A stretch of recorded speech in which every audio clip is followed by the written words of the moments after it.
Maka Imam Ibnu Hajar mengatakan tidak sama, tetap lebih mulia Habib walaupun bodoh. Katanya Ibnu Hajar dalam pendapatnya mengatakan 70 habaib lebih 70 kiai kalah oleh satu habib yang bodoh. Dari mana itu dia menukil pendapat Ibnu Hajar? Tidak ada, hanya kebohongan saja.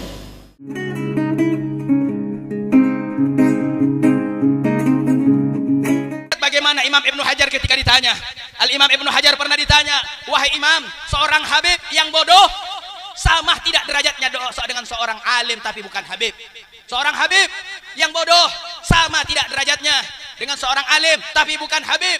Maka Imam Ibnu Hajar mengatakan tidak sama, tetap lebih mulia habib walaupun bodoh.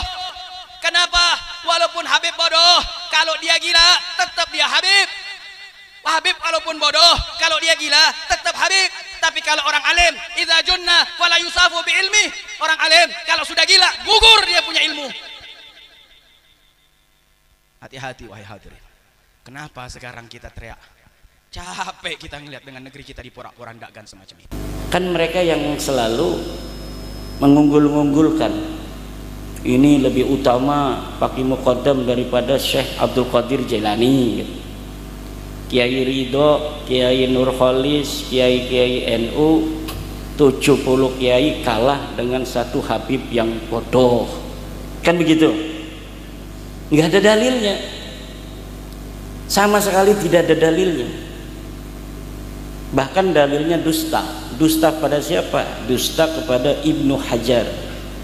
Mereka selalu membawa-bawa nama Ibnu Hajar. Katanya Ibnu Hajar dalam pendapatnya mengatakan 70 habaib lebih 70 kiai kalah oleh satu habib yang bodoh.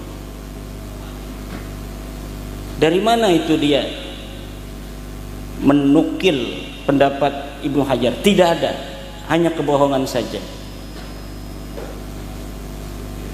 Tidak ada Ibnu Hajar dalam kitab Tuhfahnya, dalam kitab Fatawinya, dalam kitab-kitab yang lainnya menyatakan bahwa satu habib yang bodoh lebih mulia daripada 7 kiai. Tidak ada.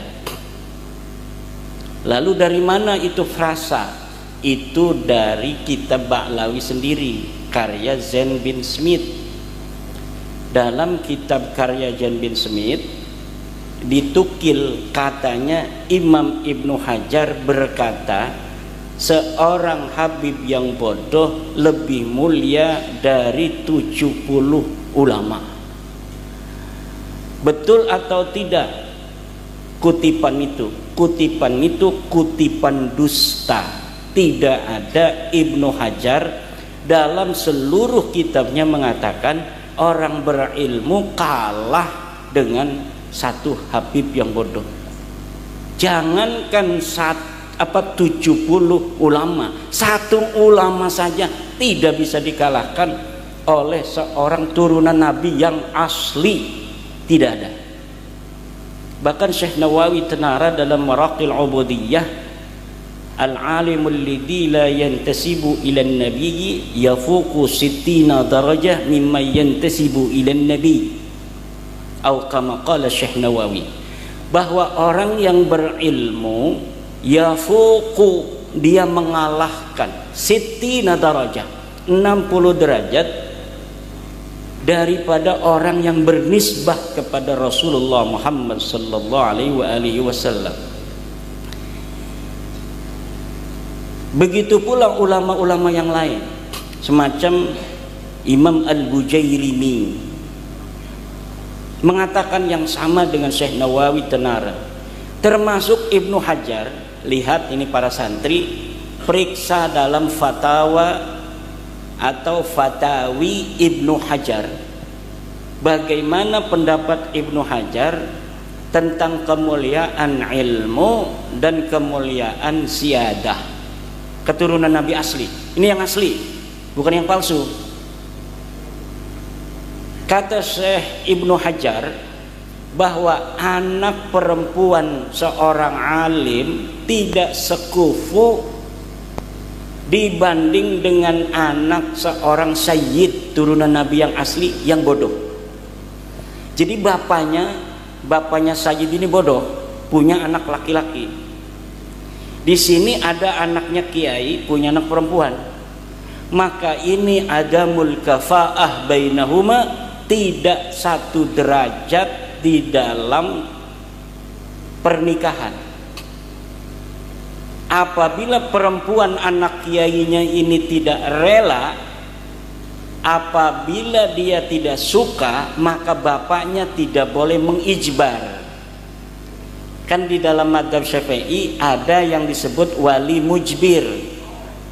Mahwal waliyul mujbir. Wali mujbir adalah seorang ayah dan kakek yang bisa mengawinkan anak perawan tanpa seizin daripada anak perawannya itu, dengan syarat dinikahkan dengan orang yang berprestasi, yang satu kufu.